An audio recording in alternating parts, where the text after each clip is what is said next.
कोल्हापुर जिले के चिपरी गांव में बचपन स्कूल के पास इवेंजल ट्रेनिंग सेंटर 12 जून 2023 से power of Holi spirit trust Kolhapur की तरफ से शुरू हुआ है। पादरी प्रशिक्षण में प्रशिक्षित करना और परमेश्वर की सेवा के लिए बुद्धि द्वारा सक्षम बनाना है। ट्रस्ट पादरी लोगों की जरूरतों और कठिनाइयों के लिए काम कर रहा है।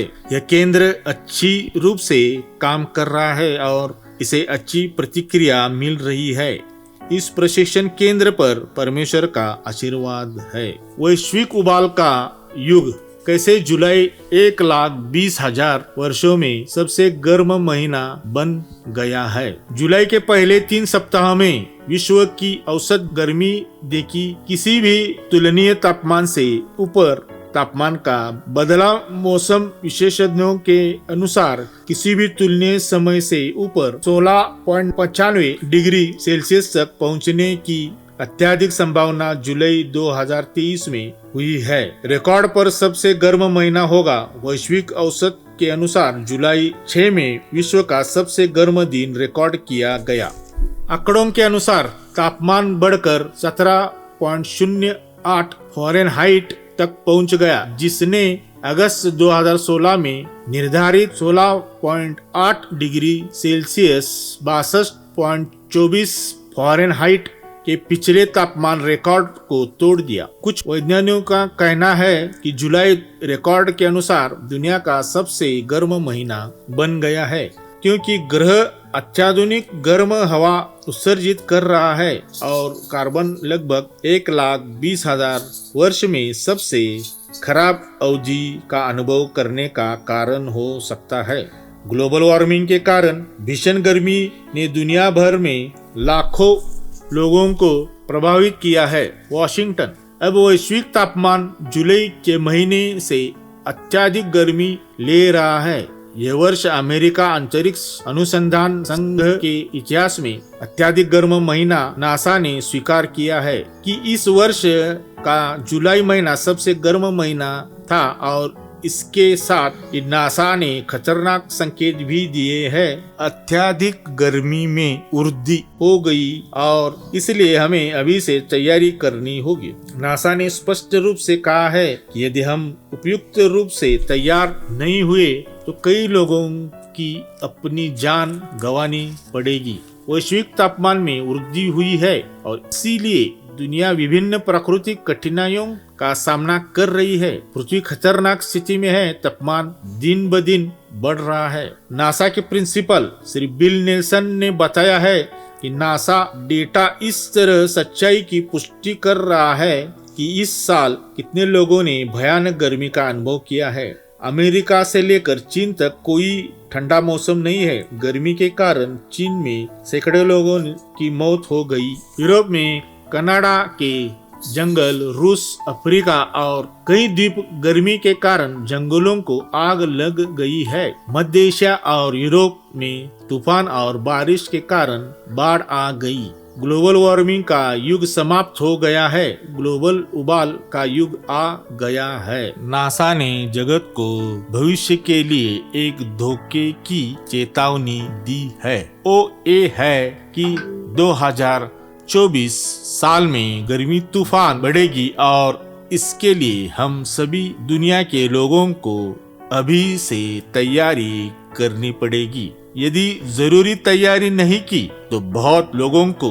अपनी जान गंवानी पड़ेगी। ऐसा नासा ने स्पष्ट रूप से कहा है। अब जगत अलग अलग नैसर्गिक आपत्ति का सामना कर रहा है, जिसकी वजह से पृथ्वी संकट में है। पूरे जगत का तापमान बढ़ गया है और दिन ब दिन बढ़ता ही जा रहा है। भजन संहिता अध्याय 146 पद 6। सर्वशक्तिमान सृष्टिकर्ता आकाश, पृथ्वी, समुद्र और उनमें मौजूद सभी चीजों की रचना की। यदि वह ऐसा कर सकता है तो उसके लिए क्या करना असंभव है। पुराने नियम की दूसरी पुस्तक निर्गमन अध्याय 13 पद 19 से 22 तक। मूसा यूसुफ की हड्डियों को साथ लेता गया, क्योंकि यूसुफ ने इजरायलियों से यह कहा था कि परमेश्वर निश्चय तुम्हारी सुधि लेगा। उनको इस विषय की दृढ़ शपथ खिलाई थी कि वे उसकी हड्डियों को अपने साथ यहाँ से ले जाएंगे। फिर उन्होंने सुकोन से कुछ करके जंगल की छोर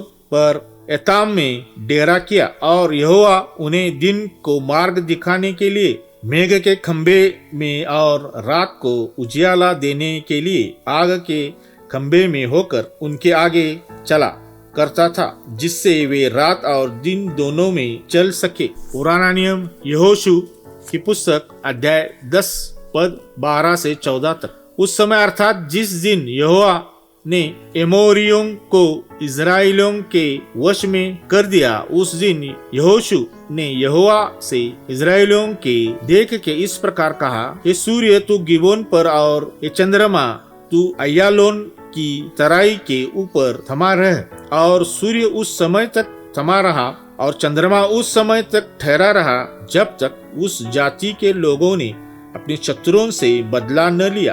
क्या यह बात याशार नामक पुस्तक में नहीं लिखी है कि सूर्य आकाश मंडल के बीचों बीच ठहरा रहा और लगभग 4 पहर तक न डूबा, न तो उससे पहले कोई ऐसा दिन हुआ और न उसके बाद जिसमें यहोवा ने किसी पुरुष की सुनी हुई, क्योंकि यहोवा तो इजराइल की ओर से लड़ता था। पुराना नियम अय्यूब की पुस्तक अध्याय 9 पद 7 और 8। परमेश्वर की आज्ञा बिना सूर्य उदय होता ही नहीं और वह तारों पर मुहर लगाता है। वह आकाश मंडल को अकेला ही फैलाता है और समुद्र को ऊंची ऊंची लहरों पर चलाता है। सूर्य, चंद्रमा, बादल और तारे स्वर्गीय पिता की इच्छा और स्वर्गीय पिता की आज्ञा के अनुसार कार्य कर रहे हैं।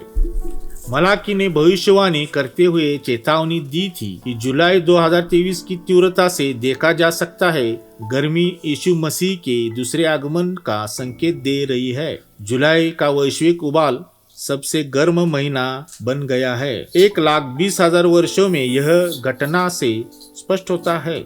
मलाकी नाम का अर्थ मेरा दूत यानी परमेश्वर का दूत है। मलाकी पुराने नियम की आखिरी किताब है। मलाकी भविष्यदाता ने मूसा के कई साल पहले मलाकी किताब लिखी थी, लगभग 1000 वर्ष पहले।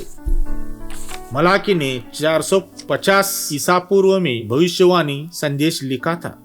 प्रत्येक संदेश की शुरुआत मलाकी के शब्दों से होती है और एक समाचार संदेश की शुरुआत उन शब्दों से होती है जो इजराइल के लिए परमेश्वर का संस्करण है। पुराने नियम मलाकी की पुस्तक अध्याय 3 पद 2। परंतु उसके आने के दिन कौन सह सकेगा? जब वह दिखाई दे तब कौन खड़ा रह सकेगा? क्योंकि वह सोनार की आग के समान है।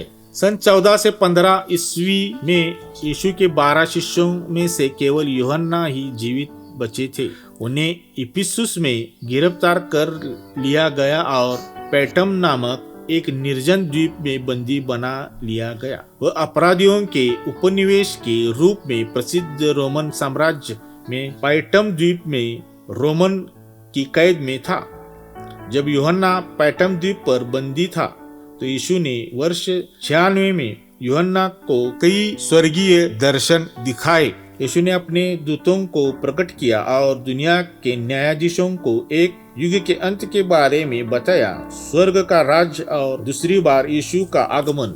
यूहन्ना ने एक किताब लिखी, प्रकाशित वाक्य में इन सभी का उल्लेख किया। यूहन्ना का प्रकाशित वाक्य अध्याय 16 पद 8। चौथे स्वर्गदूत ने अपना कटोरा सूर्य पर उंडेल दिया और उसे मनुष्यों को आग से झुलसा देने का अधिकार दिया गया। तब चौथे स्वर्गदूत ने सूर्य पर अपना कटोरा चलाया और उसे मनुष्यों को आग से झुलसाने की शक्ति दी गई।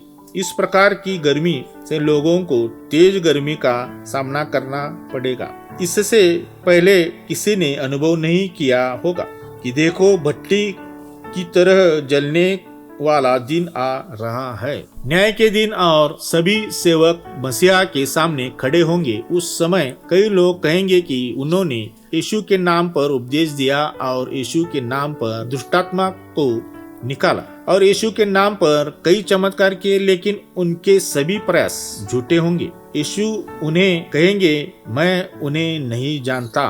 मैं उन्हें अपने लोग नहीं कहूँगा। इससे हमें पता चलता है कि सभी चमत्कार दैवी शक्ति से नहीं होते और चमत्कार करने वाले व्यक्ति ईश्वर की शक्ति से नहीं होते। चमत्कार एक अलौकिक शक्ति है जो काम करती है। चमत्कार का अर्थ है एक अनोखी शक्ति, लेकिन वह दैवीय या शैतानी शक्ति हो सकती है। शैतान उस शक्ति को अस्थायी तौर पर दुरात्माओं को बाहर निकालने के लिए देता है, इसीलिए वे भ्रम पैदा करते हैं कि उसकी शक्ति दैवी शक्ति है। ये स्वर्गीय पिता की इच्छा के अनुसार विज्ञापन नहीं कर रहे हैं।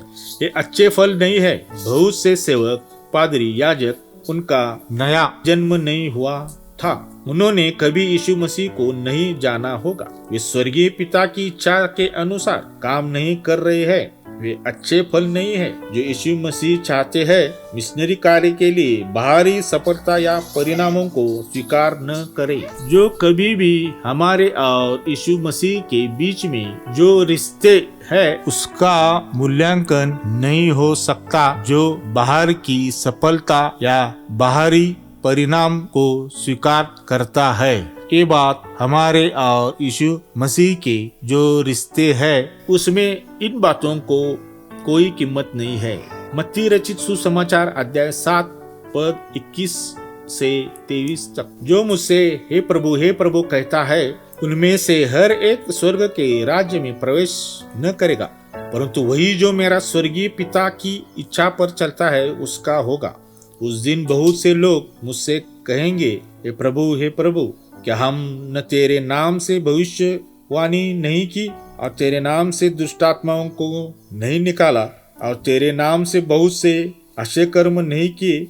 तब मैं उनसे खुलकर कहूँगा, मैंने तुमको कभी नहीं जाना। ये कुकर्म करने वालों, मेरे पास से चले जाओ। झूठे भविष्यदाता जो भेड़ के भेष में तुम्हारे पास आते हैं, परंतु भीतर से वे क्रूर भेड़िए है। एक पाखंडी एक ऐसा व्यक्ति है जो दिखावा करता है।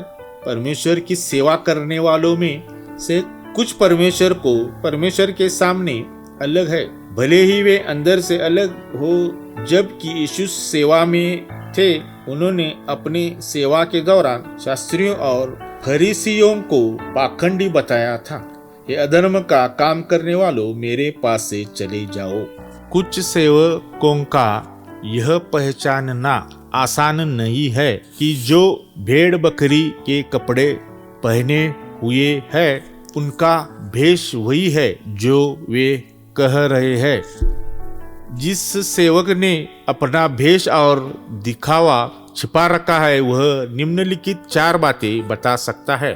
पहली बात, जो मुझसे हे प्रभु कहता है। दूसरी बात, तेरे नाम से भविष्यवाणी नहीं की। तीसरी बात, तेरे नाम से दुष्टात्माओं को नहीं निकाला। चौथी बात, तेरे नाम से बहुत से आश्चर्य कर्म नहीं किए। मगर अच्छा प्रेषित और बुरा प्रेषित फर्क इनके अच्छे या बुरे फल से समझ पाएंगे, जिसका मतलब है जो परमेश्वर पिता की इच्छा के मुताबिक करता है और झूठा प्रेषित उसकी जिंदगी में बुरे फल देगा।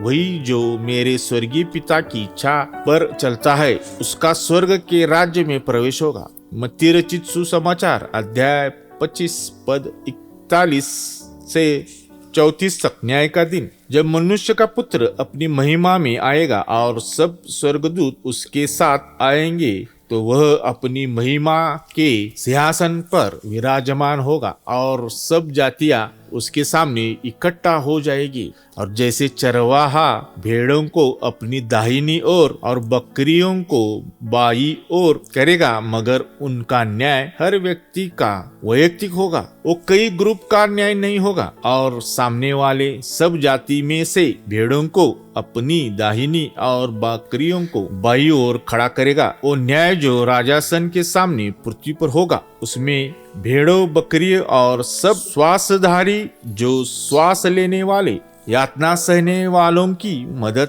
करने वाले विश्वासु जो लोग जो 1,44,000 का संदेश सुनेंगे और खुद को यीशु मसीह को ट्रस्ट किए हुए लोगों को सर्वोत्तक किताब मिलेगा, क्योंकि जो विश्वासी जिन्होंने दुख यातना में थे उन्होंने सुधि ली और खुद को यीशु मसीह में ट्रस्ट किया, ओ यहूदी यहोवा से आशीर्वाद होगी। और जो बकरिया में वर्गीकृत हुए थे उनका न्याय होगा, क्योंकि उन्होंने खुद को यीशु मसीह पर भरोसा नहीं किया।